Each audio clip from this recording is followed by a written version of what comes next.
Pernah nggak sih ngerasa kayak lagi nyari sesuatu, tapi nggak ketemu-ketemu? Nah, pembahasan kali ini adalah sebuah perjalanan bareng.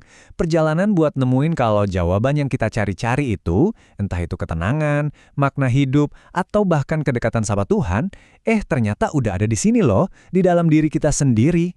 Pasti pernah ngerasain kan? Dorongan buat terus-terusan nyari, entah itu dengan naik gunung, baca buku-buku tebal, atau malah nyemplung ke keramaian kota. Tapi kok rasanya selalu ada yang kurang ya? Selalu ada perasaan, ada yang hilang? Dan lucunya, yang kita cari itu ya itu-itu aja. Kita pengen damai di tengah hidup yang ruwet, pengen nemuin makna hidup, pengen ngerasa dekat sama yang di atas, dan ya pengen kenal sama diri sendiri. Ini tuh dirasain semua orang loh. Dan hampir selalu kita nyarinya di luar sana. Oke, kita masuk ke bagian pertama, pencarian tanpa akhir. Yuk kita coba bedah bareng-bareng. Kenapa sih pencarian kita di luar sana itu rasanya kayak nggak ada ujungnya? Kita tuh sering banget kejebak sama pemikiran kalau pencerahan atau jawaban itu kayak harta karun di ujung dunia. Mesti didaki, digali, diperjuangin mati-matian.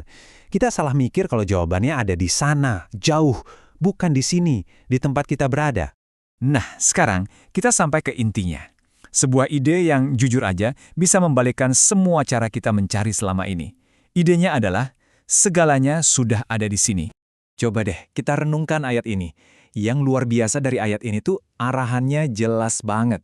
Kita disuruh lihat ke dalam, bukan ke langit, bukan ke ujung dunia, tapi ke diri kita sendiri.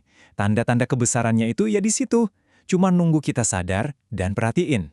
Jadi, poin utamanya begini, segalanya ada di sini itu bukan soal tempat ya, bukan soal lokasi, tapi ini soal keadaan kesadaran. Ini soal pemahaman kalau kita tuh nggak kekurangan apa-apa. Semua kelimpahan itu bukan buat dicari, tapi buat disadari. Oke, pertanyaannya sekarang, kalau emang semuanya udah ada di sini, kok kita nggak ngerasain ya? Nah, sumber materi kita menyebut ini sebagai tirai diri. Semacam penghalang di dalam diri kita yang bikin kebenaran ini jadi kabur. Yuk kita lihat apa aja sih lapisannya. Yang pertama, kabut pikiran. Otak kita ini kan sibuk banget ya. Nganalisis, bikin rencana, ngerjudge ini itu. Saking sibuknya, kita jadi nggak bisa lihat apa yang sebenarnya udah ada di depan mata. Lalu yang kedua, kabut hasrat. Keinginan, ambisi, itu semua narik kita keluar terus. Seolah-olah ngejanjiin kebahagiaan kalau kita udah dapetin itu. Tapi nyatanya nggak pernah benar-benar puas kan?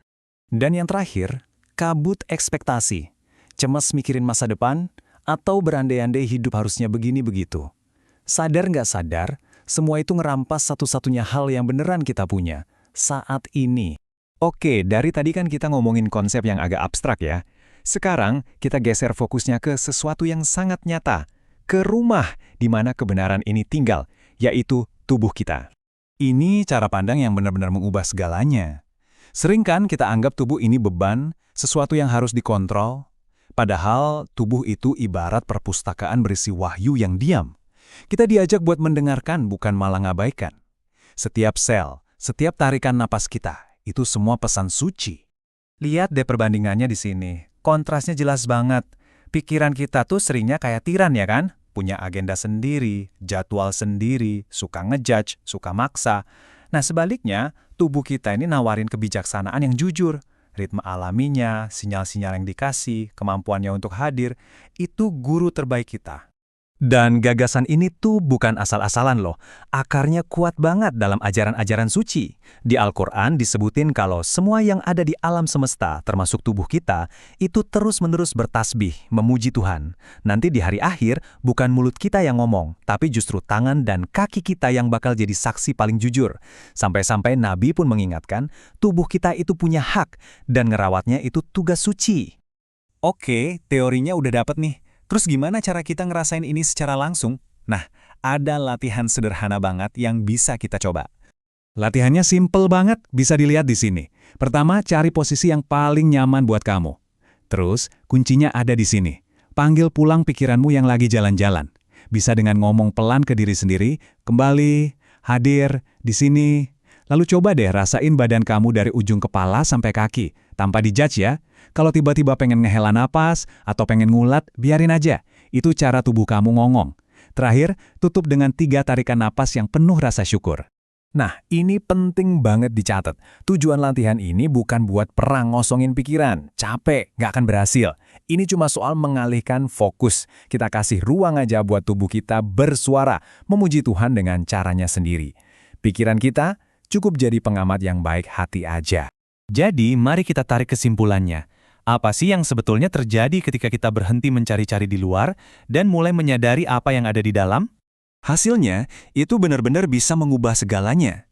Ketika kita benar-benar hadir di sini, saat ini, kesadaran itu sendiri jadi obat buat rasa cemas.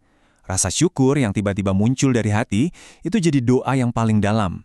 Bahkan gerakan-gerakan kecil kayak ngehela nafas atau ngulet, itu jadi ibadah yang murni.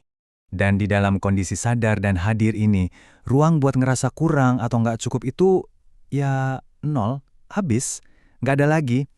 Kenapa? Karena saat kita sadar akan kehadirannya yang maha sempurna, semua kebutuhan kita sebetulnya udah terpenuhi. Dan inilah intisari dari semuanya. Jawaban yang selama ini kita cari itu nggak pernah hilang.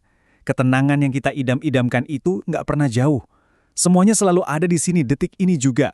Karena Dia, sang sumber segalanya, nggak pernah pergi meninggalkan kita barang sedetik pun. Jadi sekarang pertanyaannya kembali ke diri kita masing-masing.